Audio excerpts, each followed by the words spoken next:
181 है ना. What?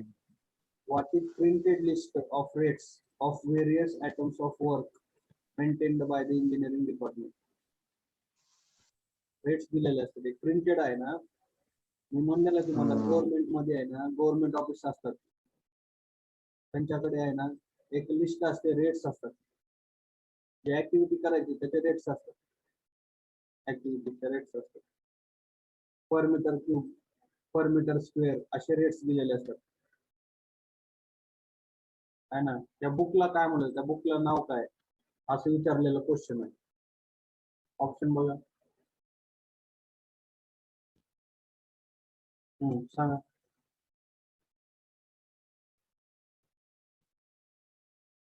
Market rates काय, मार्केटमध्ये जे रेट्स अवेलेबल असतात त्याला मार्केट रेट्स म्हणतात. ऍटम रेट्स म्हणजे काय, ऍटम रेट्स म्हणजे काय, जी ऍक्टिव्हिटी करणार आहोत त्याचे रेट्स, पर मीटर क्यूब, पर मीटर स्क्वेअर असे रेट्स असतात.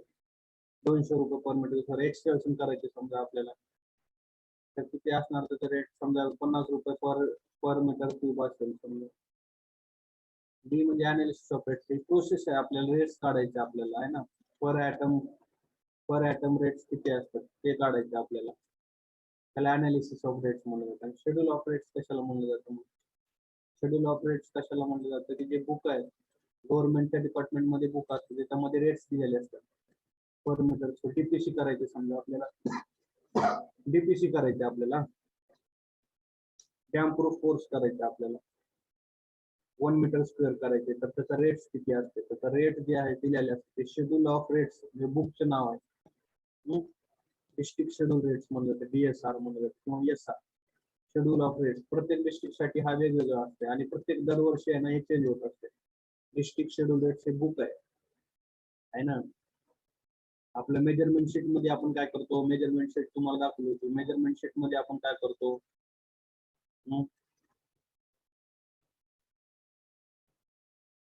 मेजरमेंट शीट मध्ये आपण काय करतो, क्वांटिटी फाइंड आउट करतो ना. मेजरमेंट शीट मध्ये आपण काय करतो, क्वांटिटी फाइंड आउट करतो आपण,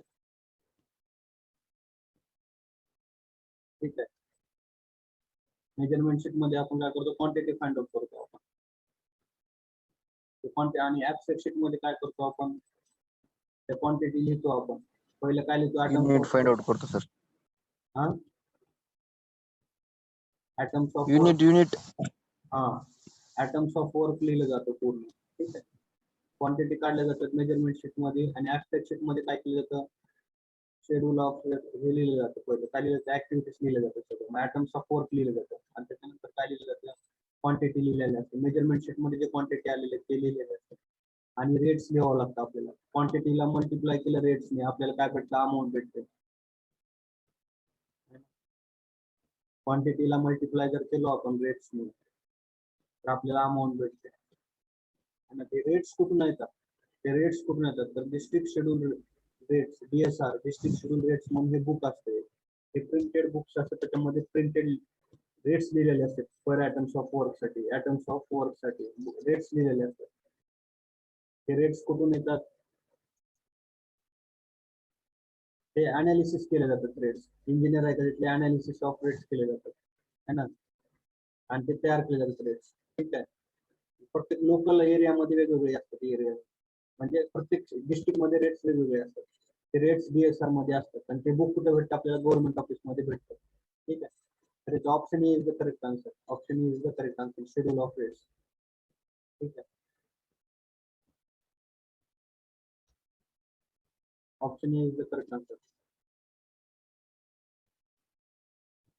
182 क्वेश्चन नंबर 182 कोण वाचणार, स्नेहल राऊत वाचा. 182.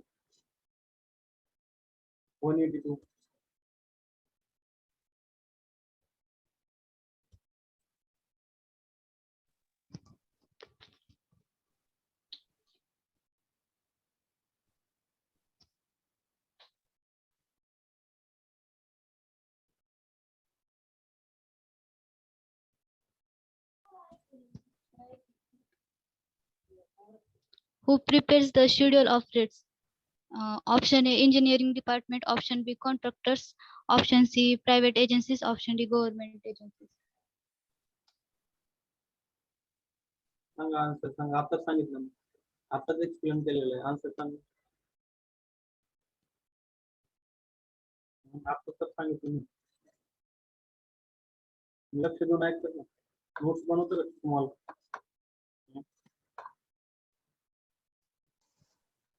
शिकवताना स्मॉल नोट्स बनवायचे, हँड रायटिंग नोट्स बनवायचे, आपल्या वही पेन घेऊन बसायचं. कोण येते तू आज सांगा आन्सर. ऑप्शन ए येते का sir engineering drawing department?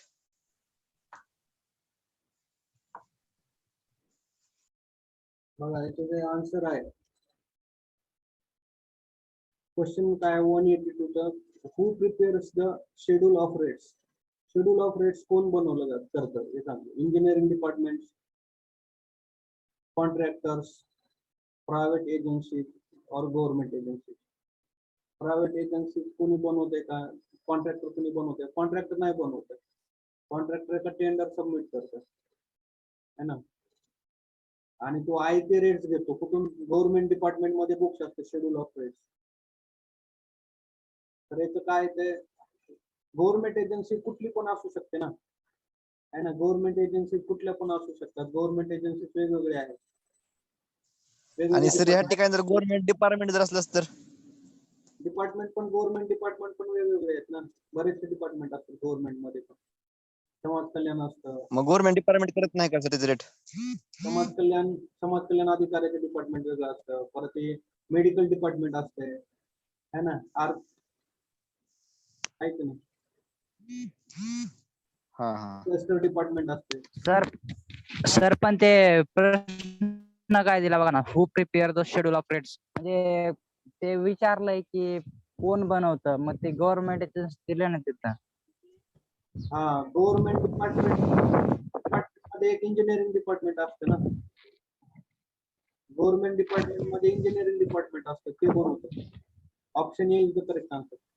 Engineering department है ना. कॉन्ट्रॅक्टर नाही बनवत. कॉन्ट्रॅक्टर प्रायव्हेट असतात ना, ते नाही, ते आहे ते रेट्स घेतात आणि त्यामध्ये लिहिलं जातं टेंडर मध्ये. प्रायव्हेट एजन्सीचा याच्यात काय संबंध? प्रायव्हेट एजन्सी कुठले पण कामं करू शकतात. असं नाही की शेड्यूल रेट्स बनवतात. ते कुठले पण कामं करू शकतात प्रायव्हेट एजन्सी.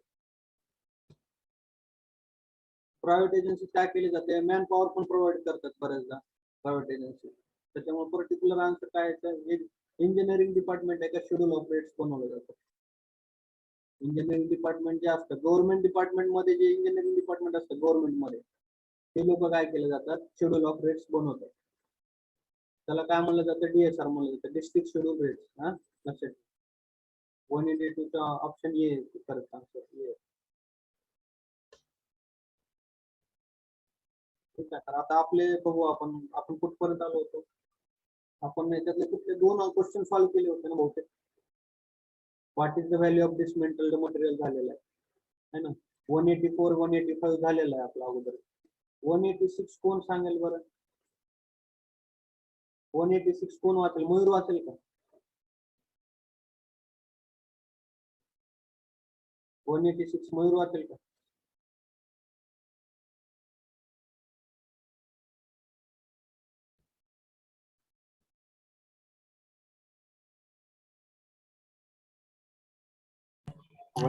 का सर? हा, वाच.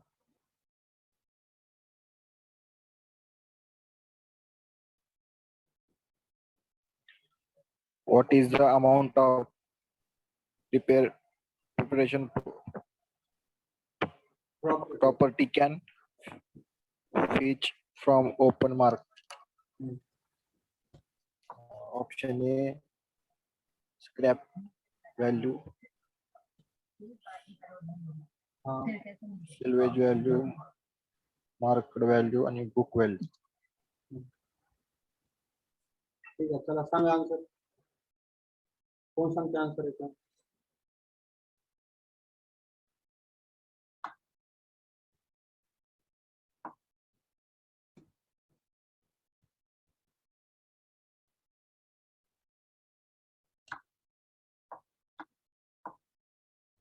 बघा क्वेश्चन काय 186.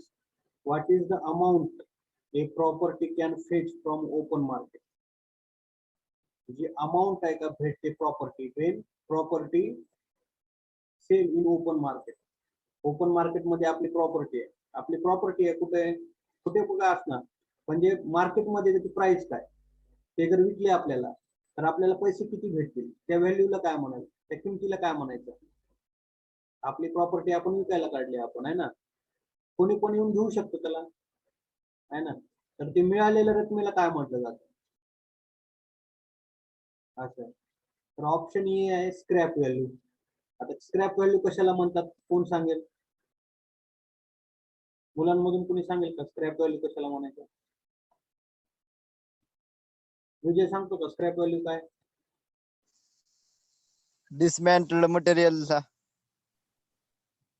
एखादी प्रॉपर्टी आहे त्याला डिसमेंटल करून जर पार्ट विकले आपण त्याचे, तर मिळणाऱ्या जी किंमत भेटते, जे पैसे भेटतात, त्याला स्क्रॅप व्हॅल्यू म्हणतात. सॅल्वेज व्हॅल्यू कशाला म्हणायचं? तर डिसमॅन्टल्ड म्हणजे काय, रॉ मटेरियल. सॅल्वेज व्हॅल्यू, सॅल्वेज काय म्हणतात, सॅल्वेज व्हॅल्यू कशाला म्हणायचं? डिसमॅन्टल. डिसमेंटल तर आताच सांगितलं ना. डिसमॅन्टल म्हणजे काय म्हणलो? त्याला आपण हा. परत आपण स्क्रॅप व्हॅल्यू काय दाखवायचं तुम्हाला, चला आपण पाहूया एकदा, परत जाऊया आपण. Scrap value, scrap value is the value of the dismantle material, है ना. परत सांगत मी, रिव्हिजन घेतल्यासारखंच आहे तुमचं. Scrap value is the value of the dismantle material. That means after dismantle we will get the steel, brick, timber, etc. आणि हे material जे आहे आपण विकणार आणि त्याचे जे पैसे भेटतात त्याला स्क्रॅप व्हॅल्यू म्हणतात. एखादी बिल्डिंग आहे, समजा स्टीलची बिल्डिंग आहे किंवा कसे पण कन्स्ट्रक्शन, ते डिसमेंटल केलं आपण, आहे ना, त्याच्यापासून आपल्याला स्टील मिळालं, ब्रिक भेटले, आहे ना, लाकूड भेटलं, आणि ते आपण विकलं, त्याच्यातून जे पैसे मिळणार आहेत आपल्याला त्याला स्क्रॅप व्हॅल्यू म्हणतात. ठीक आहे, आता कन्फ्युजन नको. Scrap value, salvage value. Salvage value कशाला म्हणणार आपण? जे विदाऊट डिसमेंटल करून आपण विकणार, जसं आहे तसं मट विकणार आपण. आपल्याकडे समजा कॉन्क्रीट मिक्सर आहे, आपण त्याची लाईफ पिरियड संपल्यानंतर विकला आपण त्याला, त्याला सॅल्वेज व्हॅल्यू म्हणायचं. जे पैसे भेटणार आहेत, आपल्याकडे कॉन्क्रीट आहे, आपल्याकडे कॉन्क्रीट मिक्सर आहे, हे मिक्सर विकून आपल्याला जे पैसे मिळणार आहेत त्याला सॅल्वेज व्हॅल्यू म्हणतात. पण त्याच मिक्सरला आपण काय केलं, सगळे पार्ट सेपरेट केले, आपण त्याचे पार्ट सेपरेट केले आणि विकलं, तर त्याला स्क्रॅप व्हॅल्यू म्हणलं जातं. पार्ट सेपरेट करून जे विकले आपण पार्ट त्याचे, तर त्याला स्क्रॅप व्हॅल्यू म्हणतात. पण विदाऊट डिसमेंटल जर विकला आपण, त्याला सॅल्वेज व्हॅल्यू म्हणायचं, त्याला सॅल्वेज व्हॅल्यू म्हणायचं. कन्फ्युजन नको स्क्रॅप व्हॅल्यू मध्ये आणि स्क्रॅप व्हॅल्यू मध्ये काय केलं जातं, डिसमेंटल केलं जातं मटेरियल. डिसमेंटल केलेलं मटेरियल विकलं जातं, त्याला स्क्रॅप व्हॅल्यू म्हणायचं. पैसे जे मिळतील त्याला स्क्रॅप व्हॅल्यू पैसे म्हणतात. सॅल्वेज व्हॅल्यू मध्ये कसं आहे, सॅल्वेज व्हॅल्यू मध्ये काय, विदाऊट बिंग डिसमेंटल्ड, हे शब्द लक्षात ठेवा, विदाऊट बिंग डिसमेंटल्ड म्हणजे डिसमेंटल न करता, म्हणजे सेपरेट न करता, पार्ट आहे का सेपरेट न करता जर विकले आपण पार्ट, पूर्ण मशीन विकली आपण, पार्ट सेपरेट न करता पूर्ण मशीन जर विकली आणि त्याच्यातून जे पैसे मिळतात आपल्याला, त्याला सॅल्वेज व्हॅल्यू म्हणायचं. ठीक आहे. पुढचं ऑप्शन काय होतं, बुक व्हॅल्यू होतं का, मार्केट व्हॅल्यू. मार्केट व्हॅल्यू समजा, मार्केट व्हॅल्यू काय म्हणतात, the market value of the property is the amount which can be obtained at any particular time from the open market if the property is put for sale. आपण आपलं घर विकत आहे, समजा आपण घर विकत आहे, आणि आपल्याला जे घर विकून आपल्याला जे पैसे मिळणार आहेत त्याला मार्केट व्हॅल्यू म्हणलं जातं. त्याला मार्केट व्हॅल्यू म्हणलं जातं, कारण की आपण मार्केटमध्ये विकायला ठेवलो ना, आपण कुणी पण येऊन घेऊ शकता आपली प्रॉपर्टी, ऐक नाही, तर त्याच्यातून जे प्रॉपर्टी विकून जे आपल्याला पैसे मिळणार आहेत त्याला मार्केट व्हॅल्यू म्हणायचं. ठीक आहे. पुढचं कुठलं होतं, book value. Book value is the amount shows in the account book after allowing necessary depreciation. Depreciation काय असतं हे समजून घ्या तुम्ही पहिला. Depreciation काय असतं, हे बघा इथे depreciation. It is the loss in the value of the property due to use, life, wear, tear. बघा मी तुम्हाला एक्झाम्पल दिलं होतं, डिप्रिसिएशन म्हणजे काय सांगितलं होतं पहिले. डिप्रिसिएशन म्हणजे काय, एखादी आपण काही आणलं, आपण एखादं कॉन्क्रीट मिक्सर आणलं आपण आपल्या घरी, नवीन आहे, नवीन आणलं आपण, 10 लाख रुपयाला आणलं आपण, 1 वर्ष झाल्यानंतर त्याला कोणी विकत घेईल का 10 लाख रुपयाला? विकत नाही घेणार ना, कारण की आपण वापरलेला आहे त्याला, आहे ना. त्याचं विअर अँड टिअर झालेलं आहे, त्याचं काही डिके होईल, आहे ना, त्याचा कलर जाईल, त्याचे विअर अँड टिअर होईल. विअर अँड टिअर म्हणजे काहीतरी त्याची कमी होईल ना, त्याच्यात मटेरियल कमी होईल काहीतरी, घासून घासून मध्ये घर्षण होतं ना. कॉन्क्रीट मध्ये टाकल्यानंतर, आहे ना, कॉन्क्रीट मध्ये टाकल्यानंतर कॉन्क्रीट साठी गोल फिरते ना, ते मिक्सर गोल फिरतं, मिक्सिंग करतं, त्याचे विअर अँड टिअर होतं ना. विअर अँड टिअर म्हणजे त्याच्यात काहीतरी घर्षण होतं मध्ये, घर्षणाने त्याची व्हॅल्यू कमी होऊन जाते ना. नवं राहते का ते? नाही राहत, जुनं होतं ना ते हळूहळू. कॉन्क्रीट मिक्सर जुनं होत राहतं, तर त्याची ह्याची कॉस्ट कमी होत असते दरवर्षी. एक वर्षानंतर 10 लाख रुपयाला आपण कॉन्क्रीटचं मिक्सर घेतलं, 1 वर्षांनी काय होणार, त्याची व्हॅल्यू कमी होणार, 9 लाख झाली. दुसऱ्या वर्षी 8 लाख होते, तिसऱ्या वर्षी 7 लाख होते, अशी व्हॅल्यू कमी कमी होत जाते. जसं तसं राहणार का? त्याची व्हॅल्यू जसं तसं नाही राहणार, व्हॅल्यू कमी कमी होत राहणार ना, व्हॅल्यू कमी कमी होत जाणार त्याची. तर याला डिप्रिसिएशन म्हणतात. डिप्रिसिएशन कशाला म्हणतात? The loss in the value, जे व्हॅल्यू कमी कमी होत राहते ना, त्याला डिप्रिसिएशन म्हणतात. डिप्रिसिएशन म्हणतात, डिप्रिसिएशन म्हणतात त्याला. समजलं डिप्रिसिएशन कशाला म्हणतात? आता कुठला पॉइंट आहे? Book value. Book value, book value is the amount shows in the account book after allowing necessary depreciation. तेच मग बुक व्हॅल्यू कशाला म्हणायचं? ज्यावेळेस आहे ना, हे बघा, आपण 10 लाख रुपयाला काय केलं, कॉन्क्रीट मिक्सर घेतलं, 1 वर्षानं त्याची व्हॅल्यू काय, 10 लाख रुपये आपण आपल्या अकाउंट बुक मध्ये लिहिले. आपण आपल्याकडे मिक्सर आहे 10 लाख रुपयाचं, असं लिहून ठेवलं आपण. पुढल्या वर्षी काय होणार? आपल्याला रक्कम कमी द्यावं लागेल ना. अकाउंट बुक मध्ये काय होणार? त्याची रक्कम कमी होणार मिक्सरची. डिप्रिसिएशन किती झालं त्याचं? 1 लाख रुपये डिप्रिसिएशन झालं, म्हणजे बुक व्हॅल्यू किती झाली त्याची? 9 लाख रुपये झाली. मायनस करावं लागते. त्याची ओरिजिनल अमाऊंट किती आहे? ओरिजिनल अमाऊंट किती आहे? 10 लाख रुपये आहे मिक्सरची, पण 1 वर्षाने त्याची व्हॅल्यू किती झाली? 9 लाख रुपये. कमी झाली ना. किती पण होऊ शकते, 8 लाख रुपये पण होऊ शकते, पण आपण 9 लाख रुपये पकडत आहोत. आपण एक्झाम्पल पकडत आहोत, आपण सपोज करत आहोत. ठीक आहे, 9 लाख रुपये झाले, म्हणजे डिप्रिसिएशन किती झालं? 1 लाख रुपयाचं डिप्रिसिएशन झालं. त्याच्या पुढे सेकंड वर्षी काय होणार? दुसऱ्या वर्षी काय होणार? ओरिजिनल अमाऊंट किती आहे? 10 लाख रुपयाचे मिक्सर आहे, पण त्याचं डिप्रिसिएशन किती झालं? दुसऱ्या वर्षी पण 1 लाख रुपयाने पकडलो आपण, 1 लाख रुपये पकडलं डिप्रिसिएशन, म्हणजे टोटल अमाऊंट किती झाली? पहिल्या वर्षी 1 लाख रुपये डिप्रिसिएशन झालं, दुसऱ्या वर्षी पण 1 लाख रुपये डिप्रिसिएशन झालं, म्हणजे टोटल बुक व्हॅल्यू किती झाली? 8 लाख रुपये झाले. असं त्याची बुक व्हॅल्यू वर्षानुवर्ष कमी होत जाते. बुक व्हॅल्यू म्हणजे काय असतं? ओरिजिनल अमाऊंट मायनस डिप्रिसिएशन म्हणजे बुक व्हॅल्यू असते. Original value minus depreciation. Original cost 10 lakh रुपयाला घेतलं, त्याची कॉस्ट कशी होणार? कमी होत जाणार. पहिल्या वर्षी 9 लाख झाली, दुसऱ्या वर्षी 8 लाख झाली, तिसऱ्या वर्षी 7 लाख झाली. तर हे बुक व्हॅल्यू आहे. बुक व्हॅल्यू म्हणजे काय असतं? ओरिजिनल कॉस्ट मायनस डिप्रिसिएशन, त्याला बुक व्हॅल्यू म्हटलं जातं. आलं तर लक्षात तुमच्या? तर आपण, मला वाटतं सगळे ऑप्शन बघितलेले आहेत आपण. क्वेश्चन नंबर MCQ कडे येऊ परत आपण. 186. What is the amount A property can fetch from open market? Open market मध्ये प्रॉपर्टी जर आपण विकली तर आपल्याला पैसे किती मिळतील? ओपन मार्केटमध्ये जर आपली प्रॉपर्टी विकली, म्हणजे आपली प्रॉपर्टी जर विकली आपण, तर आपल्याला पैसे किती मिळतील? Scrap value. स्क्रॅप व्हॅल्यू म्हणजे काय? आपली जी प्रॉपर्टी आहे त्याला काय करणार आपण? डिसमेंटल करून पार्ट विकले तर पैसे मिळतात, त्याला स्क्रॅप व्हॅल्यू म्हणतात. साल्वेज व्हॅल्यू म्हणजे काय? आपल्याकडे जशी मशीन आहे तशी विकणे आपण, त्याला विदाउट डिसमेंटलिंग, म्हणजे डिसमेंटल करणार नाही, त्याचे पार्ट सेपरेट करणार नाही आपण, जसं तसे विकणार, त्याला साल्वेज व्हॅल्यू म्हणतात. आणि मार्केट व्हॅल्यू म्हणजे काय? ओपन मार्केटमध्ये आपण प्रॉपर्टी सेल करायला ठेवलेली आहे आणि ती प्रॉपर्टी विकून जे आपल्याला जे पैसे मिळतात त्याला मार्केट व्हॅल्यू म्हटलं जातं. त्याला मार्केट व्हॅल्यू म्हटले जातं. बुक व्हॅल्यू म्हणजे काय? जे अकाउंट बुक मध्ये जे व्हॅल्यू आहे एखादी प्रॉपर्टी, त्याच्या अकाउंट बुक मध्ये व्हॅल्यू काय, त्याला बुक व्हॅल्यू म्हणले जाते. बुक व्हॅल्यू कशी असते? ओरिजिनल कॉस्ट ऑफ कन्स्ट्रक्शन किंवा original cost of machine minus depreciation. ठीक आहे. त्याचा ऑप्शन काय येणार? 186 सांगा मला, कोण दिलेले ऑप्शन? चॅट बॉक्स मध्ये पाहतो मी. सी ऑप्शन दिलेलं आहे. मयूर राजपंडे सी सांगत आहे, विजय राठोड सी सांगत आहे, बालाजी कदम सी सांगत आहे, अक्षय डोंगरे सी सांगत आहे, डी सांगत आहे, प्रतिक्रिया डी सांगत आहे, विजय राठोड डी. काय हरकत नाही. तर याचा option the correct answer is the C, option C, market value. Market value is the correct option. ठीक आहे, 186 चा सी मार्केट व्हॅल्यू. ठीक आहे. क्वेश्चन नंबर 187 कोण वाचणार?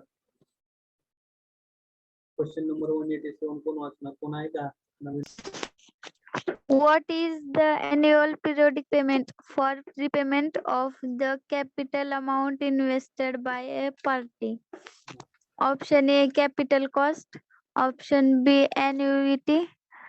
Option C, depreciation. Option D, outgoings. ठीक आहे, त्यासाठी आपल्याला थोडस पाहावं लागेल, अजून पाहावं लागेल पुढचं. Annuity काय? Annuity is the annual periodic payments for repayments of the capital amount invested by a party.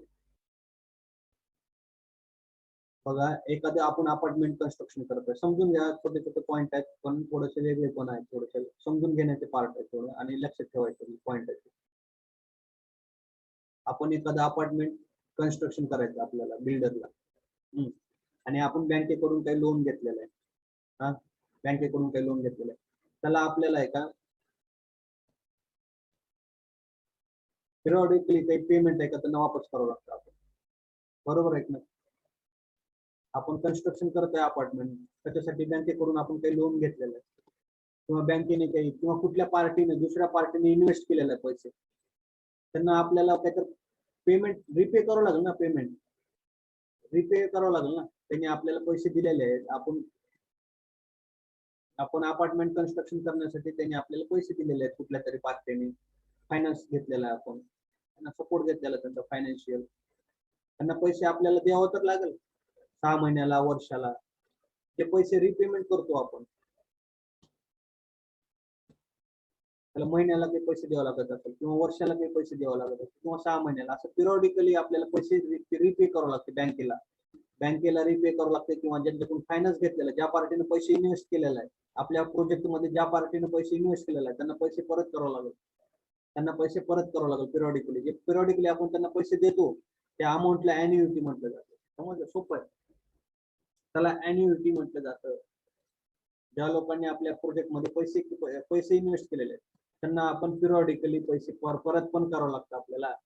त्या अमाऊंटला काय म्हटलं जातं? अॅन्युइटी म्हटलं जातं. अॅन्युइटी म्हटलं जातं. समजलं का? सोपं आहे ना? It is the annual periodic payments for repayments of the capital amount invested by a party.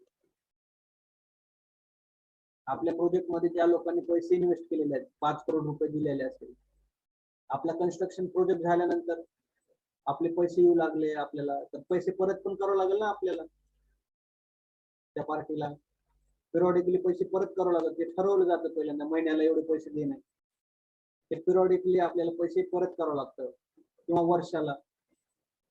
वर्षाला पण पेमेंट आपल्याला वापस करावं लागतं त्यांना. अॅन्युअल पिरियॉडिक पेमेंट म्हणलं आहे.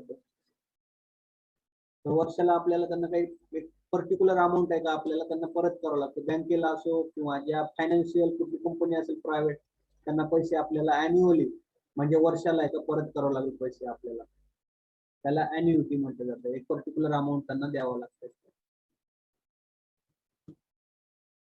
बघा, 10 करोड रुपये जर आपण कुणाकडून लोन घेतला असेल बँकेकडून किंवा एखादं प्रायव्हेट फायनान्स असेल त्यांच्याकडून, जर आपण 10 करोड रुपये आपण आपलं प्रोजेक्ट कन्स्ट्रक्शन करण्यासाठी घेतले असतील, 10 वर्षासाठी घेतले असतील, तर वर्षाला किती रुपये द्यावे लागेल त्यांना परत आपल्याला?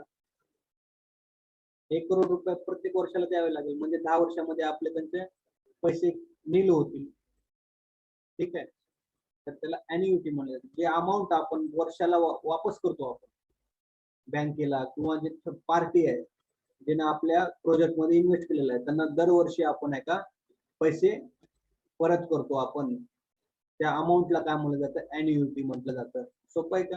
अॅन्युइटी म्हटलं जातं. ठीक आहे, तर इथं क्वेश्चन काय आहे? What is the annual periodic payment for repayment of the capital amount invested by a party? जे पार्टीने इन्व्हेस्ट केलेलं आहे त्यांना दरवर्षी आपल्याला पैसे परत करावं लागतंय, दरवर्षी पैसे आपल्याला परत करावं लागतंय. तर त्या अमाऊंटला काय म्हणलं जातं? त्या अमाऊंटला नाव दिलं जातं annuity. Option B is the correct answer. Annuity. B is the correct answer. Depreciation काय म्हणलं तुम्हाला मी सांगितलेलं, जी कॉस्ट आहे ना, एखादी मशीन आहे, एखादी बिल्डिंग आहे, त्याची कॉस्ट दरवर्षी घटली जाते, त्याला डिप्रिशिएशन म्हटलं जातं. कॅपिटल कॉस्ट म्हणजे एखादी अमाऊंट आपण बँकेमध्ये आपण पुट करतो, एखादी बँकेमध्ये अमाऊंट आहे का आपण ठेवतो, आपण त्याला कॅपिटल कॉस्ट म्हणले जाते. त्याच्यावर इंटरेस्ट लावला जातो. किंवा आपण एखादी अमाऊंट घेतो बँकेकडून, लोन घेतो, जे मेन अमाऊंट आहे त्याला कॅपिटल कॉस्ट म्हणले जाते आणि इंटरेस्ट वगैरे त्याच्यावर लावले जातात. आउटगोईंग्स म्हणजे काय असतं? Option D. आउटगोईंग्स काय असतात? एखादी आपण भाड्याने दिलेलं आहे आपलं अपार्टमेंट आहे ना, त्याचा मेंटेनन्स कॉस्ट असतो, त्याचं करंट मेंटेनन्स मध्ये रिपेअर येतं आहे ना, गार्डनर्स लोक येतात, तिथं वॉचमेन असतात आहे ना. मग आपल्याला जे भाडं भेटत आहे त्याच्यातले काही पैसे आपल्याला याच्यावर खर्च करावं लागतं, आपल्याला लाईट बिल वरती, वॉचमॅन वरती, गार्डनर असेल गार्डनर वरती, सफाई कामगारांवरती, मेंटेनन्स अँड रिपेअर वरती खर्च करावं लागतं. हे मेंटेनन्स रिपेअर जे आउटगोईंग्स आहे त्याला खर्च जो आहे आपला, ह्याला आउटगोईंग्स म्हणलं जातं.